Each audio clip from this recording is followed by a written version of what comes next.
today's video, we'll be having Selena, who'll be introducing herself shortly, discussing lawyer burnout. And the point of this is to give you guys a little preview of what's to come. Welcome to my legal academy, helping lawyers work smart, scale fast, and enjoy life. If you're a lawyer, then you probably feel stressed. How do I know this? Because I'm exposed to hundreds of lawyers on a weekly basis, and I hear those things, those messages, and I feel it. I've also experienced it myself as a law firm operator of 6 operations plus my legal academy. It's a real thing. I'll be providing a call to action early. For lawyers, we'll be hosting a free 3-day challenge called Break Free from Lawyer Burnout. And it's so universal. So it doesn't matter where you are, how you feel. I think everybody deserves to hear how you can get control of your life and also to break free from lawyer burnout by attending this free 3-day challenge with very practical stuff. Me and Selena talked, we're going to make sure that it's very practical. If you want more details, all you have to do is click the link. They'll be somewhere below to get the details. Definitely register. It's free. You have nothing to lose. Definitely join us. Selena, good to have you. Good to have you. If you don't mind, give a little intro about who you are, what you do, and your experience with burnout. So my name's Selena, and I've been a burnout coach for 11 years now. I personally have gone through burnout. It was a 3-year process from beginning to end. And from that point, I decided I really don't want anyone else to have to go through what I did, because it's definitely not a good time. So that is what I focus on, and I work with professionals. I've seen burnout everywhere. It's completely rampant in our society today. After COVID, it got exponentially worse. So now more than ever, it's important that we learn how to take care of ourselves, prevent burnout, so that you can grow your life and your business the way that you want. And we brought you on to our community because we know it's very obvious that lawyer burnout is a real thing, but not enough people are talking about it. First of all, it seems like a taboo, but we want to kind of bring this up to be able to address it. Again, be proactive about it. But my question for you is, why lawyer burnout?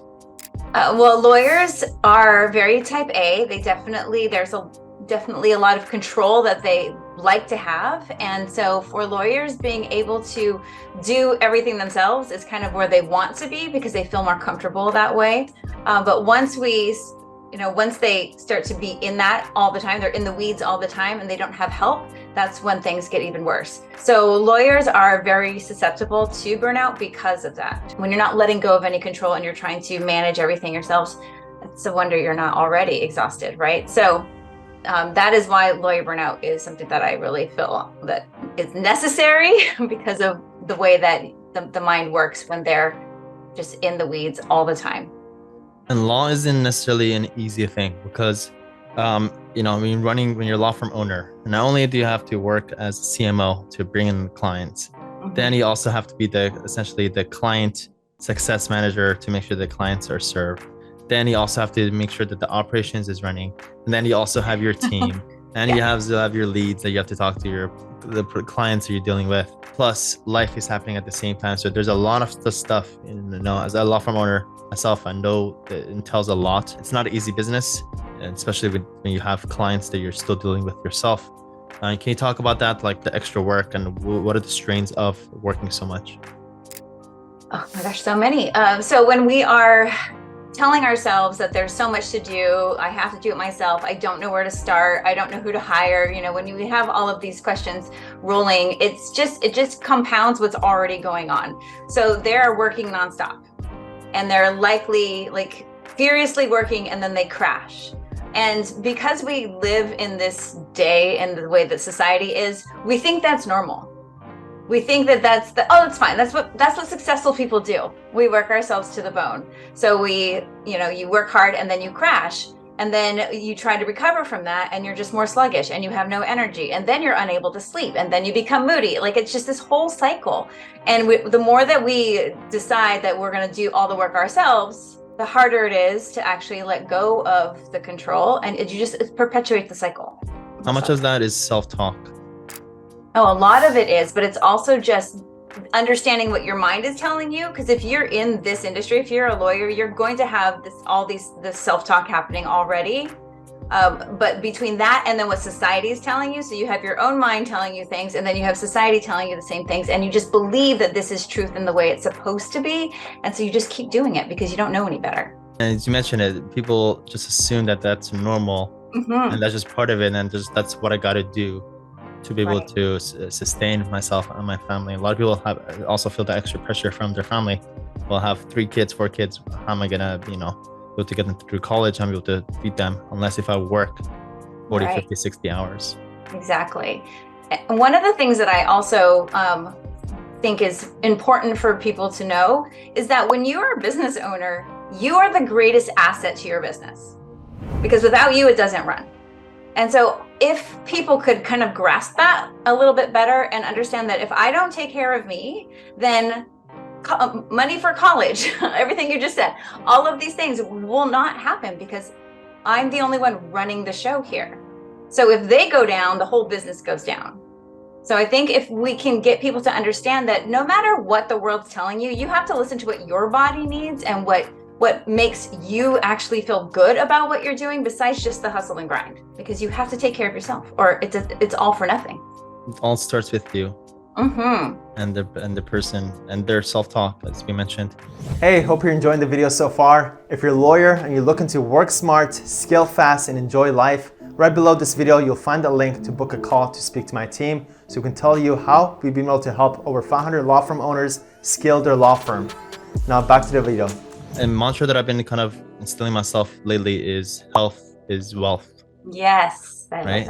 I love that, right? A lot of people, I think, cut corners or don't spend enough time or money on themselves to better themselves. Can you share your insight about that and what people can do? Well, I think it's more time really than money, I would say, to take care of yourself. You have to actually be okay with taking a break during the day. Getting outside is huge. Definitely getting some rest. I do know that for most people that are high achievers, rest is something that we just think we'll do when we die. Like, we don't think it's necessary in the moment. And that is a big problem. One of the biggest hallmarks of burnout is overwhelming exhaustion. And just so you know, if you haven't already experienced it, overwhelming exhaustion isn't just I'm tired, I can't get up today, but it's like you need a forklift to get you out of bed. That's how tired your body will get if you don't take care of yourself. So if there's any way that you can create breaks in your day, that would be just an easy way to start taking care of yourself. And that could be free, unless you're going to count the time that you're away from your office. The typical symptoms of stress are so obvious, especially when it gets extreme. But what have you noticed are like the chronic stress where it becomes a part of just who you are and what you are. Like, what did that look like? Where somebody be like, well, wait a minute, that sounds like me, but I never thought that is stress. Yes. And there is a difference between stress and burnout. Burnout is basically the long-term effects of chronic stress. And so you're like lighting the match and just letting it burn all the way out. So a lot of the little things are just working longer hours, on, doing it to yourself, really. You're working longer hours and also just not getting the amount of being outside, being out just away from the office and away from the tech. When we are around a computer all the time, it really does wear on your energy, and you might not believe that because it's just something you do all the time. But also irritability is huge. Insomnia is another big one. And then there's a lot of the emotional signs and symptoms that show up that are harder to manage if you're not fully aware of what's going on. So a lot of times that could mean that you are just very emotional, like you're gonna explode on someone if they ask you a simple question. You just get really irritable, and that's gonna spread not only to your workplace but also to your family. So just trying to keep everything as close to your vest is not necessarily a good thing. You need to be able to talk with your family, talk with your friends, find some help, because once you start down this road, it's very hard to come back up to the top. So just little things that might seem normal are likely signs that you need to pay attention to. Maybe something that we could do, I'm not sure whether it's something you're already planning on doing, for the 3-day challenge. I think people need to evaluate themselves to see where they fall and how severe it is. Okay. So maybe some kind of like an exam where you give those symptoms, and then everybody does the self-grading 0 to 5 where we fall. And then now we're like, wait a minute, that's actually not that you bring it up. I do work a little bit longer hours than I kind of expect to. I do seem a little bit irritable, or at least my spouse told me that I'm a little bit irritable. And then based on that, I guess we know how much of an issue that is. So that way it gives us more of a reason to tackle this together. So yeah, I look forward to that long list because the ones that you mentioned, I kind of wrote down. I'm like, I'm gonna start thinking about that. Yeah, the list of symptoms is long. Yeah, there's a lot of them. And for everybody, I'm sure it expresses itself in different ways. Yes. In different capacities as well. What's like one actionable thing, just one simple thing that anybody can do to be able to kind of either go schedule it or go do right then and then to kind of get them on this good momentum? The easiest thing to do that you don't even have to leave the office for is shutting down your computer, or just for like 5 minutes, and just sitting in your chair or staring out the window, ideally, so you can see outside would be just perfect. And just do, I know it sounds cliche, but just do some breathing. Like just stop and actually take deep, full breaths, because when you're in the like go of the day, you're probably not breathing very deeply. So just taking 5 minutes and just breathing, and then notice how your body feels after that. Amazing. Sounds so simple. And usually the most simple things are usually also the ones that are most impactful for us. Is there any technology that you recommend? Any kind of tech, either app or tools or anything, purchase or anything, any things that you recommend that have you noticed that has a big effect on reducing that burnout? I like to use meditation apps. So there's one called Insight Timer. That's really great. There's all kinds of meditations from 2 minutes to 20 minutes. And it's really easy. Just, pop it in your ear and sit and breathe. And it's quite powerful, as simple as that is. Yeah. Amazing. Maybe we'll share a couple of more of those, because people love be able to incorporate this into apps and different things. So different apps that you're exposed to and how you can use it, that'd be great. The one that I really like that I started using a while ago, like 7 years ago when I started becoming a lawyer, Calm. Yes, that one's good too. Headspace is another good one. There's a lot of them out there. There's a lot out there. And Calm ended up becoming the app of the year about 5 or 6 years ago, but pretty strong. Amazing. Is there any other wisdoms that you'd like to share with us? I think people will be very surprised at where they land on the burnout spectrum, if you will. Because like I said, we think it's so normal to be doing these things and pushing ourselves to the brink of exhaustion. And in reality is we really need to completely eradicate that thinking and really get back to what our body needs, because we kind of forget this vessel here, we have to take care of it. So we need to make sure that we're coming back to ourselves. What's the reason why people should join the 3-day challenge?